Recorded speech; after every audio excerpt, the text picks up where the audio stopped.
So friends, आज हम बात करने वाले हैं ड्रामा की। ये टॉपिक इंग्लिश लिटरेचर में काफ़ी इम्पोर्टेंट है और ये कई यूनिवर्सिटी के सिलेबस में इंक्लूड है। ये वीडियो खास तौर पर मैं बना रहा हूँ चौधरी चरण सिंह यूनिवर्सिटी के बीए इंग्लिश के थर्ड ईयर के स्टूडेंट्स के लिए। यहाँ पर मैं इस क्लास के सभी इंग्लिश की टॉपिक को कवर करने वाला हूँ। बाकी टॉपिक्स की वीडियो का लिंक आप डिस्क्रिप्शन से ले सकते हैं और इस ईयर की यानी कि बीए थर्ड ईयर की कंप्लीट टॉपिक्स की वीडियो आप वहां से देख सकते हैं। So let's start the video. Drama fiction का एक अलग तरह का फॉर्म है जिसमें परफॉर्मेंस के थ्रू आइडियाज को रिप्रेजेंट किया जाता है। एंशियंट ग्रीक और Roman dramas mostly religious ceremonies से जुड़े होते थे। सो इस वीडियो में हम कई पॉइंट्स पर बात करेंगे। First, what is drama. Second, some definition of drama and third, evolution of drama, या फिर कह सकते हैं कि इंग्लिश ड्रामा का विकास। और इसके अलग अलग पार्ट्स हैं जैसे कि Elizabethan drama, ancient drama, Greek drama, Roman drama, और इसके भी कई पार्ट्स हैं जैसे ट्रेजेडी, कॉमेडी। ट्रेजेडी में famous tragedy of Shakespeare and Christopher Marlowe. Comedy में जैसे कि शेक्सपियर की कॉमेडी, बेन जॉनसन की कॉमेडीज। और फोर्थ पॉइंट पर आता है टाइप्स ऑफ ड्रामा। और अब सबसे पहले पॉइंट की बात करते हैं, वो है व्हाट इज ड्रामा, कि ड्रामा असल में होता क्या है। Drama is a type of literature जो कि एक स्टोरी को नरेट करता है जिसे परफॉर्म किया जाता है स्टेज पर दर्शकों के सामने। ये किसी भी लाइफ की इमिटेशन है, मतलब लाइफ की एक कॉपी है जो लाइफ स्टेज पर कॉपी की जाती है। ये लाइफ किसी की भी हो सकती है, जैसे किसी आम इंसान की या किसी खास इंसान की। ये दूसरी फॉर्म से अलग होती है क्योंकि इसमें अलग अलग तरह के फीचर्स होते हैं। इन फीचर्स को अलग अलग राइटर्स ने अपनी बुक्स में बताया है, जैसे कि एरिस्टोटल ने अपनी बुक पोएटिक्स में ड्रामा के एलिमेंट्स को बताया है। इसमें 6 एलिमेंट्स हैं। सबसे पहले आता है plot, character, thought, diction, music and spectator. Drama के इन एलिमेंट्स के बारे में ब्रीफ में जान लेते हैं। सबसे पहले बात करते हैं प्लॉट के बारे में। एरिस्टोटल ने कहा कि plot is a soul of tragedy. एक स्टोरी में एक से ज्यादा प्लॉट हो सकते हैं लेकिन बिना प्लॉट के स्टोरी नहीं हो सकती। यही एक चीज है जिसमें स्टोरी डेवलप होती है और एक एलिमेंट, एक इंसिडेंट दूसरे इंसिडेंट से जुड़ा होता है। यही चीज है जो स्टोरी को स्टोरी बनाती है। सेकंड नंबर पर बात करते हैं करेक्टर की। करेक्टर सेकंड इंपॉर्टेंट एलिमेंट होता है ड्रामा का। इसमें hero, protagonist, antagonist, anti hero, ये जो भी हैं ये एक दूसरे के साथ में जुड़े होते हैं और यही सब करेक्टर होते हैं। अब बात करते हैं थॉट की। मीन्स स्टोरी का एक मोरल पर्पस होता है कि एक स्टोरी का क्या मोरल पर्पस है या ये किस बारे में है, क्या बताना चाहती है। ये सभी चीजें थॉट में आती हैं। इसके बाद आता है डिक्शन, कि डिक्शन क्या होता है। यूज ऑफ वर्ड्स और चूजन वर्ड्स, मीन्स प्रोज और पोएट्री में किस तरह से वर्ड को चूज किया जाता है। मीन्स राइटर्स जो भी कोई वर्ड्स चूज करता है उसकी एक अपनी वैल्यू होती है, उसका एक इफेक्ट होता है कि किस तरह से वो अपने राइटिंग में उन वर्ड्स को यूज़ करता है, उसे ही डिक्शन कहते हैं। इसके बाद आता है म्यूज़िक। ड्रामा में जो म्यूज़िक यूज़ किया जाता है उससे ड्रामा को और अट्रैक्टिव बना दिया जाता है। और लास्ट में आता है स्पेक्टेटर, मीन्स दर्शक। ये एलिमेंट सबसे आखिरी है और ये सबसे ज़रूरी है क्योंकि बिना दर्शकों के कोई ड्रामा नहीं होता। दर्शक ही होते हैं जो एक ड्रामा को अच्छा या बुरा बनाते हैं, उसे देखते हैं, उसकी वैल्यू क्रिएट करते हैं और उसे एक ड्रामा का रूप देते हैं। अब बात करते हैं ड्रामा की डेफिनेशन के बारे में। A play is a just and lively image of human nature representing its passions and humours and the changes of fortune to which is subject for the delight and instruct of mankind by John Dryden. और अब बात करते हैं evolution of drama, कि drama का विकास किन किन एजेस में किस तरह से हुआ। ये ब्रीफ में हम बात करेंगे इसकी। जैसा कि हम सब जानते हैं कि ड्रामा की स्टार्टिंग होती है ग्रीक से। ग्रीक ड्रामा को सोसाइटी की कमी और खूबी को सोसाइटी के सामने लाने के लिए परफॉर्म किया जाता था। ग्रीक में इसको डिथायरैम्स कहा जाता था जो गॉड डायनासियस के सम्मान में गाया जाता था। बाद में इसमें कोरस और अलग अलग ड्रेसेस का और मास्क का यूज करके परफॉर्म किया जाने लगा। Now the question is who is Dionysius. Greek mythology में डायनोसियस ज़्यूस का बेटा था। ये वाइन फर्टिलिटी का गॉड माना जाता था उस टाइम पर, और डायनासियस को आर्ट का देवता भी माना जाता था। पहला ग्रीक थिएटर 550 से 534 बीसी में बिल्ड किया गया, इसके बीच में बिल्ड किया गया, मतलब जो कुछ इस तरह से दिखता था। थिएटर्स कई तरह के होते थे और इसमें कई तरह के पार्ट्स भी होते थे। जैसे अगर हम पार्ट्स ऑफ थिएटर की बात करें तो उसमें ऑर्केस्ट्रा, थिएटरियन, स्कैने, पैराडोस, ये थिएटर्स के टाइप्स के नाम थे। अब बात करते हैं टाइप्स ऑफ थिएटर्स की। एम्फी थिएटर्स, इसमें गॉड डायनोसियस के फेस्टिवल पर प्ले परफॉर्म किए जाते थे, और इस टाइम का सबसे फेमस एक्टर थेस्पीसियस नाम का एक ग्रीक था। ग्रीक ड्रामा में एक्टर और कोरस होते थे। इसमें दो टाइप के होते थे, ट्रेजेडी और कॉमेडी। अगर हम ट्रेजेडी की बात करें तो ट्रेजेडी ट्रेगोस वर्ड से आती है, जिसका मीन्स होता है गोट, और ओइड का मतलब होता है सॉन्ग। सो ट्रेजेडी मीन्स ए गोट सॉन्ग, और राइटर को एज ए प्राइज गोट दी जाती थी, यानी कि जो भी राइटर कंपटीशन में जीतता था उसे एक गोट इनाम में दी जाती थी। ट्रेजेडी में हीरो का डाउनफॉल दिखाया जाता था।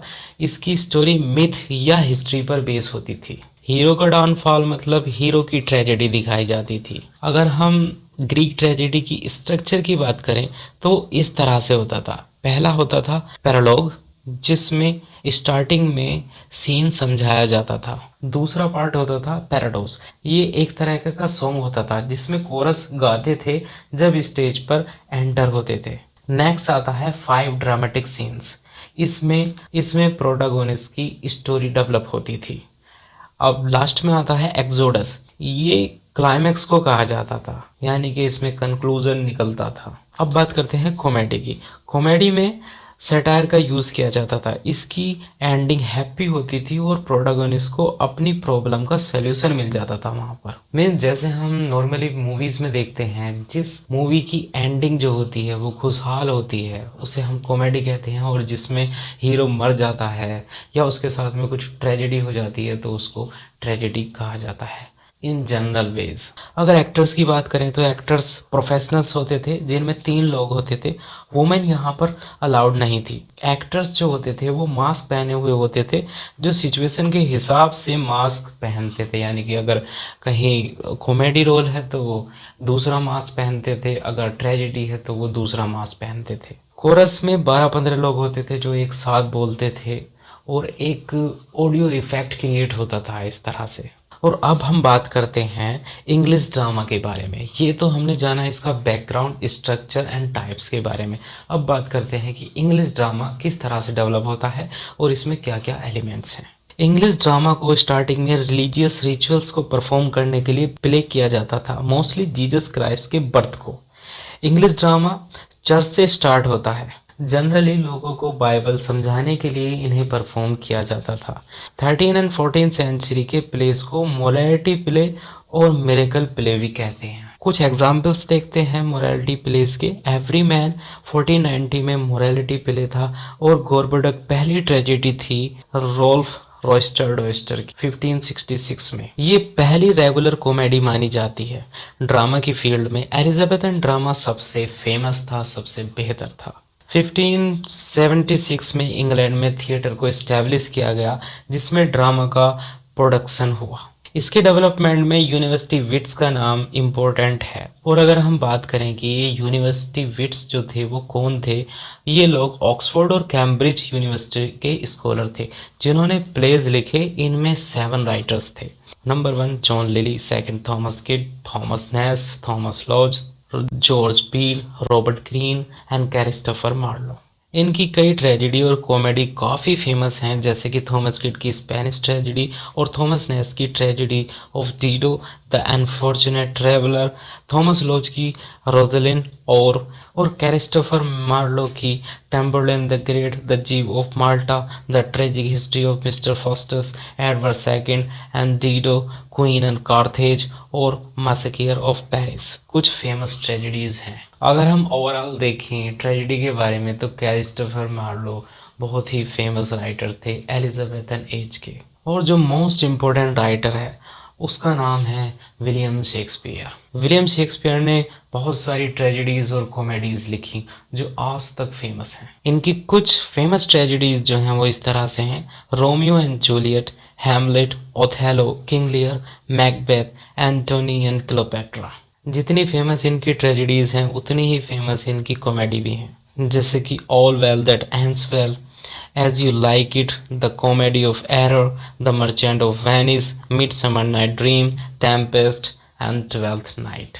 इन्हें आज भी थिएटर्स में परफॉर्म किया जाता है और बहुत सारी यूनिवर्सिटीज़ में, बहुत सारे कॉलेज में बच्चों को पढ़ाया जाता है। इसी तरह हर एज में ड्रामा का एवोल्यूशन होता रहा। Now we should talk about the types of drama. अब हम बात करते हैं कि कितने टाइप्स के ड्रामाज होते हैं। First comedy, second tragedy, third farce, fourth melodrama. और जैसा कि हम कॉमेडी और ट्रेजेडी के बारे में बात कर चुके हैं, जनरली हम कह सकते हैं कि जिन प्लेस का एंड हैप्पी होता है उसे कॉमेडी कहते हैं, और जिस प्लेस में प्रोटोगोनिस्ट या हीरो के साथ में ट्रेजेडी होती है उसको ट्रेजेडी कहते हैं। और अगर बात करें फार्स की, तो ये इस तरह का ड्रामा होता है जिसमें लोगों को हंसाने के लिए ही ये लिखा जाता है, परफॉर्म किया जाता है। इसका जो मेन एम होता है वो दर्शकों को, स्पेक्टेटर को हंसाना होता है। मीन्स इसे नॉन सेंसिकल ड्रामा भी कहते हैं। इसके बाद कुछ और फॉर्म्स हैं ड्रामा के, जिसमें आता है रोमांटिक कॉमेडी, सटायरिक कॉमेडी और ट्रेजी कॉमेडी। रोमांटिक कॉमेडी में रोमांस एंड फीलिंग पर फोकस किया जाता है, जिसका एंड मैरिज पर होता है। और सटायरिक कॉमेडी ड्रामा में सोसाइटी की बुराइयों पर सटायर किया जाता है। अब बात करते हैं ट्रेजिक कॉमेडी की। ट्रेजिक और कॉमिक दोनों एलिमेंट्स जिसमें मिक्स होते हैं उसे ट्रेजी कॉमेडी कहा जाता है, जैसे कि शेक्सपियर की मर्चेंट ऑफ वेनिस। अब बात करते हैं मेलोड्रामा की। ये सेंसेशनल ड्रामा होता है, मतलब इसमें एक्सट्रीम इमोशंस होते हैं, जैसे हम हिंदी मूवीज़ में देखते हैं नॉर्मली, जिसमें एक्सट्रीम पुअर्टी दिखाई जाती है, चारों तरफ दुख ही दुख होता है। अगर प्रेम दिखाया जाता है तो एक्सट्रीम लव दिखाया जाता है। मतलब इस तरह के इमोशंस और फीलिंग होती हैं, उसे मेलोड्रामा कहा जाता है। इनके अलावा रियलिस्टिक ड्रामा और थिएटर ऑफ एब्सर्ड भी एग्जिस्ट करते हैं। अब रियलिस्टिक ड्रामा क्या होता है? लाइफ की रियलिटी दिखाने की कोशिश की जाती है इन ड्रामास में। मीन्स एवरीडे लाइफ को रिप्रेजेंट किया जाता है, और इसमें मिडिल क्लास लोगों की लाइफ पर फोकस किया जाता है, जिसमें उसका वर्क, मैरिज और फैमिली जैसे टॉपिक्स लिए जाते हैं, जैसे death of a salesman bye Arthur Miller and डोल हाउस बाय हेनरिक एब्सन। ये अच्छे एग्जाम्पल हैं रियलिस्टिक ड्रामा के। और अब बात करते हैं थिएटर ऑफ एब्सर्ड की। ये 1950 में पेरिस में स्टार्ट हुआ। इसका पर्पस लाइफ को जैसा है वैसा दिखाने का था, और इसमें यही काम किया जाता है कि लाइफ जैसी है, जितनी भी पर्पस लेस है, उसे दिखाया जाता है। इन ड्रामास की थीम होती है कि जो कुछ इस दुनिया में हो रहा है उसका कोई मतलब नहीं है। सभी लोग इस दुनिया में बिना पर्पस के जिए जा रहे हैं। हर इंसान रोज़ाना उठता है और वो एक ही काम को दोबारा रिपीट करता है। हर एक दिन वो सेम काम करता है, खाता है, पीता है और सो जाता है। यही काम वो अगले दिन करता है, उसका कोई मतलब नहीं है। यही इस थिएटर की थीम होती है। सो फ्रेंड्स, आज इस वीडियो में इतना ही था। अगर आपके कोई मेरे लिए सजेशंस हों, कोई सुझाव हों, तो आप ज़रूर लिखिएगा। Thanks for watching me. Have a nice day.